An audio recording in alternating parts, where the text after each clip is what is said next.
Panggil saja Ria.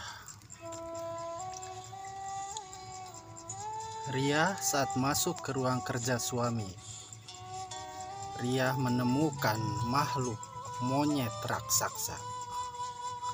Mampukah Ria membongkar tumbal pesugihan suaminya? Mbah Waluyo menatapnya lekat-lekat, karena dalam kandunganmu akan berujung dijadikan tumbal oleh suamimu. Kalau kamu tidak percaya dengan perkataanku, masuklah dalam ruang kerja suamimu. Di sanalah kamu bisa mendapatkan jawaban, ucap Mbah Waluyo. Malam harinya, Ria memutuskan untuk mencari kebenaran dalam ruangan kerja suaminya. Kedua tangannya Ria gemeter saat membuka pintu. Ceklek. Pintu pun dibuka oleh dia. Ria menemui aroma kotoran monyet langsung menusuk hidung. Jadi kotoran monyet itu berceceran di ruang atau di kamar khusus suaminya. Ruangan itu ternyata dihuni oleh beberapa kawanan monyet yang dikandang dengan kandang berlapis emas dan perak. Di sudut ruangan ada ubo rampe dan nyala kemenyan. Kemenyan itu masih mengepul. Dan bumbu rampe seperti kembang setaman dan jajanan pasar. Apa yang dikatakan emak merupakan sebuah kebenaran. Kang Juni melakukan pesugihan monyet, gumam Ria. Mendadak dadanya sesak saat melihat makhluk besar berbulu hitam seperti monyet raksasa yang sedang memakan seonggok daging yang berbentuk seperti ari-ari bayi. Jadi sosok besar itu seperti gorila sedang makan dan duduk di ranjang dengan mulut dipenuhi darah dan mengunyah seperti memakan seonggok daging yang merupai ari-ari. Ia tidak menyadari kalau ada manusia yang melihatnya. Ria membalikkan badan dan tidak mau melihat makhluk mengerikan itu. Namun di belakangnya sudah ada monyet raksasa yang lain. Makhluk itu berjalan mendekat. Ria sangat ketakutan sampai terkencing-kencing di celana.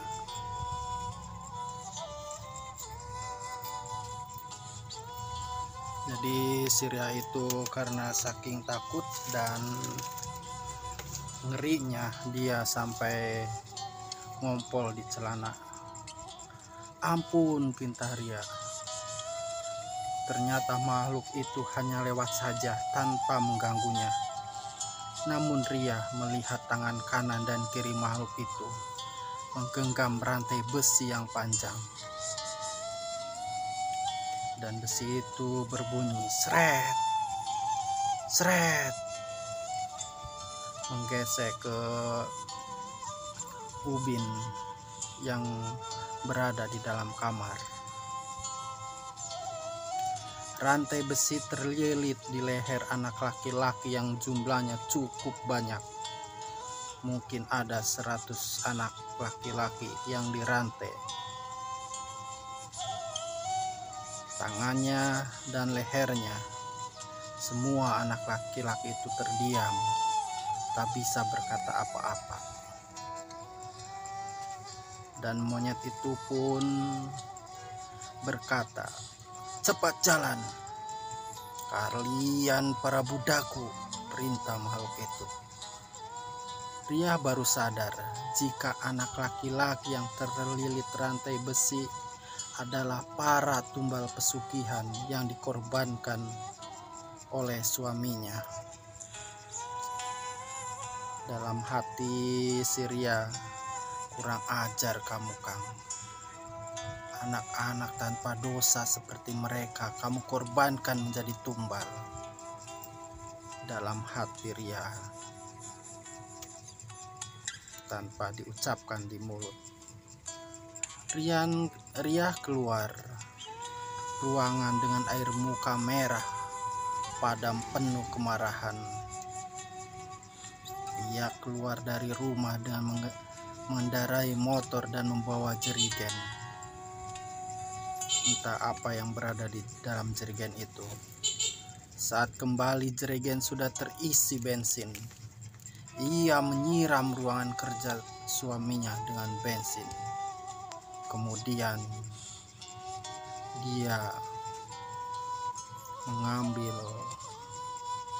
sekotak korek dan menyalakan apinya. Crek, crek, api pun keluar.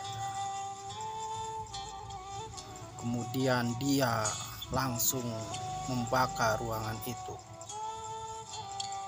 Aku harap kamu juga mati terbakar, Kang Juni, ucap Ria lalu meninggalkan rumah itu. Terus suaminya Ria yang sedang bertugas keluar kota. Di perjalanan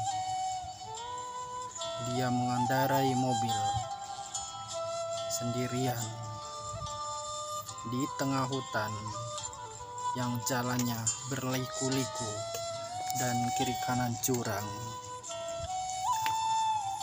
Tiba-tiba dia dihadang oleh makhluk raksasa yang sangat besar.